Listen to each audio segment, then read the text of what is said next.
Escreve, pois, as coisas que tem visto, as que são e as que brevemente hão de acontecer. É o que diz o versículo 19 do capítulo 1 de Apocalipse, o objetivo do nosso estudo de hoje. Então, seja bem-vindo a mais uma aula e bora pro conteúdo. Mas antes de falarmos do texto, especificamente do capítulo 1 de Apocalipse, é importante a gente fazer uma introdução do que se trata esse livro como um todo, já que ele não somente é o mais difícil da Bíblia, como também o menos lido pelos crentes. O que é uma pena, já que o Apocalipse ele conta e ele revela a conclusão da saga de redenção que começa em Gênesis e todo o plano que Deus tem para a história da humanidade. O livro de Apocalipse tem 3 características literárias contidas nele: a apocalíptica, a de profecia e a de carta. O objetivo do livro de Apocalipse é mostrar a revelação tida por João. E revelação é uma palavra muito importante, eu diria que uma das palavras-chave para entender o livro de Apocalipse. A própria tradução desse livro para o inglês é revelation, que basicamente significa levar para longe tudo aquilo que traz escuridão, tudo aquilo que traz cegueira, ou seja, trazer à luz a verdade. E claro, mostrar qual é o plano e o objetivo escatológico que Deus tem para o mundo. O segundo ponto fundamental para entender o livro de Apocalipse é saber que ele trata de 3 dimensões de tempo. As coisas que eram, as que são e as que hão de vir, ou as que eram, as do presente e as que brevemente hão de acontecer, ou as que vão acontecer depois destas. Inclusive em 2 vezes diferentes aqui no capítulo 1 do livro de Apocalipse existem essas palavras. Então, João, em sua revelação, ele vê aquilo que corresponde anterior ao tempo dele, ou seja, antes de Cristo encarnar nesse mundo, ou as coisas que eram, as que são de fato do tempo de João, quando ele estava preso ali na ilha de Patmos e escrevendo esse livro, do momento dos cristãos daquela época que estavam sendo perseguidos e mortos e massacrados pelo Império Romano. É por esse contexto e é com essa perspectiva que João escreve o livro de Apocalipse e usa as referências literárias que ele usa quando descreve as taças, os cavalos, os animais e todas essas coisas, porque elas têm referência àquilo que o Império Romano fazia na época. Ao mesmo tempo, ele é transportado para a visão de futuro. Então, aquilo que os cristãos viviam de perseguição do Império Romano no tempo de João, em que ele escreve o livro, tipifica o que os cristãos viriam sofrer novamente quando estivesse próximo da volta de Cristo. Então, ele é levado para a visão do futuro e ele vê o resultado, ele vê o final, ele vê a consumação do plano de Deus. Como o próprio salmista um dia salmodiou, os justos parecem sofrer, enquanto os maus prosperam. O mundo parece muito mais ser dominado pelo mal do que pelo Senhor. Onde é que está Deus, então? Os apocalípticos, principalmente esses do tempo de João, tentaram manter a fé no Deus único, justo, verdadeiro e todo-poderoso, mesmo diante da opressão do povo de Deus, opressão política, porque essa era feita principalmente pelo Império Romano, o império político que exercia monopólio na época e se autoproclamava como deidade exigindo adoração. Os cristãos, obviamente, que se negavam a fazê-lo, morriam como mártires. E isso já nos ensina uma grande lição, antes mesmo de entrar nas escrituras de Apocalipse, de que religião e política têm sim uma relação, ao contrário do que muitos podem pensar, e a política terá um papel fundamental no fim dos tempos ou no final da escatologia. O terceiro ponto do livro de Apocalipse é entender que a humanidade está dividida em 3 grupos dentro desse livro. O primeiro é a igreja, o segundo, Israel, e o terceiro, os gentios. A igreja está inserida dos capítulos 1 a 3, quando fala de João na visão, ele é arrebatado aos céus, e quando se destina às igrejas da Ásia, às 7 igrejas para os quais seriam enviadas as cartas aos anjos dessas igrejas, que são os pastores. Então vai dos capítulos 1 a 3. Israel está no meio do livro, quando fala da mulher grávida com dores de parto. Então, principalmente a partir do capítulo 5 em diante, a gente tem a presença forte da nação eleita de Deus, Israel. E por último, os gentios. Gentios aqui sendo os ímpios, aqueles que não se converteram. Esses estão mais presentes no final do livro, quando se trata do juízo final. E já de antemão, isso nos dá uma lição muito importante. Muitos cristãos têm uma visão equivocada de achar que crente, que igreja participa do juízo final, que é julgada por Deus no juízo final. E isso não tem nada a ver com a realidade. O juízo final é destinado para ímpios. É destinado para aqueles que não aceitaram a Cristo. A igreja, ela é arrebatada. Ela não participa dos eventos de tribulação e grande tribulação, que é o derramamento da ira do Cordeiro. E como sendo arrebatada, ela participa do juízo final como testemunhas fiéis, mas não como pessoas que estão ali para que Deus julgue suas obras.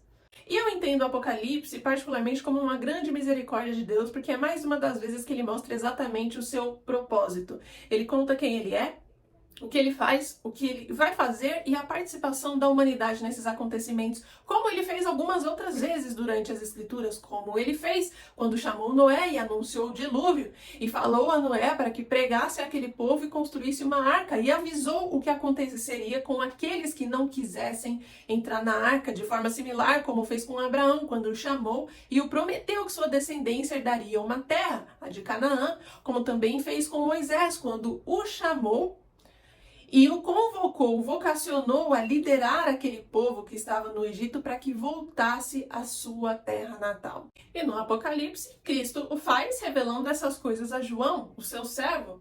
Eu entendo, portanto, que ninguém pode ser considerado mais inocente depois do livro de Apocalipse, porque Deus conta exatamente o que vai acontecer com um dos dois grupos, aqueles que estarão salvos e o que você precisa fazer para estar no grupo dos salvos, e o grupo daqueles que participarão do juízo final, ou seja, os perdidos. O Apocalipse é também considerado um livro muito difícil pelos 4 problemas principais. O simbolismo do livro, ou seja, a sua estrutura literária, os 3 tipos de literatura, apocalíptica, profecia, carta, e a forma de João relatar os eventos que correspondia ao que era vivido no seu tempo diante da perseguição do Império Romano.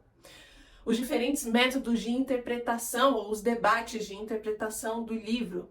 A sua estrutura e, por último, o uso do Antigo Testamento. E diferente do que muitos pensam, o Apocalipse não é completo quando a gente lê somente junto com Daniel ou junto com Ezequiel. Ele é um livro completo de Gênesis a Judas. Apocalipse é um livro que faz mais de 200 referências ao Antigo Testamento, mais do que qualquer outro livro do Novo Testamento. Começando pelo problema do simbolismo, é a característica literária, são as características literárias, na realidade, os escritos de João e a forma como ele descreve as coisas. São tidos por como muito difíceis de se entender. Essas têm relação direta com o passado, o tempo que João vivia, a opressão, aquela época. A forma como os apocalípticos escreveriam, e João tinha de o fazer dessa forma. Do contrário, a patrística não consideraria o livro de Apocalipse escrito por João como algo cânon nas escrituras, como um livro de fato inspirado por Deus.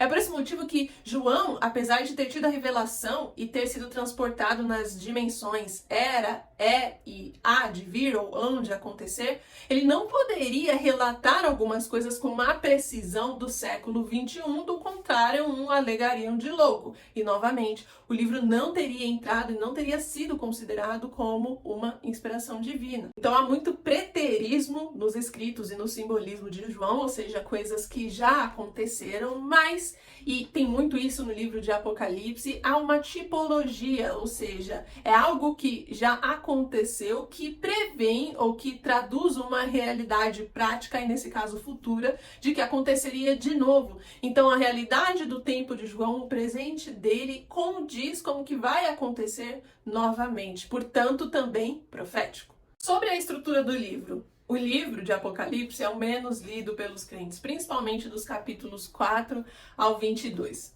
Sobre a estrutura do livro, o que há de convir é a numerologia sagrada muito utilizada. E apesar de também ser utilizada durante as escrituras, no Apocalipse ela é muito transparente, muito específica. O número 7, isso já acordado entre vários estudiosos, tem um significado especial para o Apocalipse, já que o número 7 é usado 54 vezes. Então fala de 7 espíritos, 7 igrejas, 7 trombetas, 7 selos, enfim, e por aí em diante. E por que o número 7? O número 7 aponta para Deus, o número 7 é a perfeição, é a satisfação, é a completude, é a totalidade. E isso acontece porque Deus está no trono. E por último, a interpretação ou os debates de interpretação do livro é porque há principalmente 3 formas de enxergá-lo. Primeiro, pré-milenismo histórico, amilenismo ou o pós-milenismo, que vai se converter em pré-tribulacionismo, mid-tribulacionismo, pós-tribulacionismo e também aí o amilenismo. Fica então o capítulo 1 de Apocalipse como as coisas que tem visto, o 2 como as coisas que são e o 3 já as cartas para as igrejas, completando a estrutura inicial do livro que está falando com a igreja. Aí no capítulo 1 do livro de Apocalipse, então peço que você se encontre na sua Bíblia, na segunda etapa vai falar da visão de João ao Cristo glorificado, quando ele é arrebatado aos céus e tem a visão de fato de todas essas coisas. Então acompanhe aí, a partir do versículo 11, capítulo 1, dizendo: o que vês escreve em livro e manda 7 igrejas, Éfeso, Esmirna, Pérgamo, Tiatira, Sardes, Filadélfia e Laodiceia. Voltei-me para ver quem falava comigo e, voltado, vi 7 candeeiros de ouro, e no meio dos 7 candeeiros um semelhante a filho de homem, com vestes de talares e cingido à altura do peito, com uma cinta de ouro. A sua cabeça e cabelos eram brancos como alva lã, como neve, os olhos como chama de fogo, os pés semelhantes ao bronze polido, como que refinado numa fornalha, a voz como voz de muitas águas. Tinha na mão direita 7 estrelas, e da boca saía-lhe uma afiada espada de 2 gumes, o seu rosto brilhava como o sol na sua força.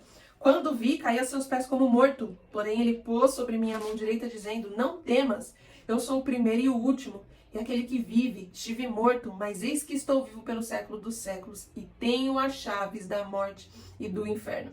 E termina com o versículo que iniciamos essa aula: escreve, pois, as coisas que tem visto, as que são e as que hão de acontecer depois destas. O que João escreve dos versículos 12 a 19 é a visão do Cristo glorificado, quando ele se volta para ver quem é que estava falando com ele. As vestes até os pés significam o sumo sacerdócio. O cinto na altura do peito significa dignidade. Os cabelos brancos significam a sua deidade, a sua eternidade. Os olhos como chama são os olhos que tudo veem, tudo penetra, nada fica escondido de Cristo. A espada que sai da sua boca é o poder da vida e da morte. Os pés como de latão ou como ouro, o ouro significa incorruptibilidade, demonstra sua realeza, quer dizer que quando ele vir fazer o seu reinado na terra, que é um reinado literal, será um reinado de juízo e de justiça. E ao final ele vê Jesus no meio dos castiçais. Isso significa que Cristo é o centro e ele quer estar no meio do seu povo. Ele vinha sob a viração do dia para estar com Adão. Ele visitou a Abraão e veio juntamente a 2 anjos. Ele depois tabernaculou para estar no meio do seu povo. Ele deixou a igreja e, ao final, a igreja, a noiva, retorna para estar com ele. Depois de ter visto essas coisas, João cai como um morto e Cristo diz para ele: não temas, estendendo a sua mão direita: eu sou o primeiro e o último, eu sou o alfa e o ômega. Estive morto, mas vivo, e tenho as chaves da morte e do inferno. Aqui é as chaves da morte e do Hades, que é tido como inferno. Hades é o mundo dos mortos.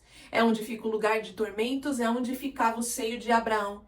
Quando Cristo morre, ele vai até o Hades, recupera a chave que estava com Satanás, uma vez que quando Adão pecou, deu legalidade a ele sobre esse mundo, e leva o seio de Abraão consigo para o céu. É Cristo quem define, é ele quem decide quem vive e quem morre, apesar dos tantos intentos da humanidade em controlar a população, apesar de tantas doenças praticadas e manipuladas intencionalmente para dizimar as pessoas, é Cristo quem decide quem vive e quem morre. E em seguida, ele fala para João escrever aos 7 anjos, ou seja, aos pastores destas igrejas, que ele vai começar a se referir muito em breve.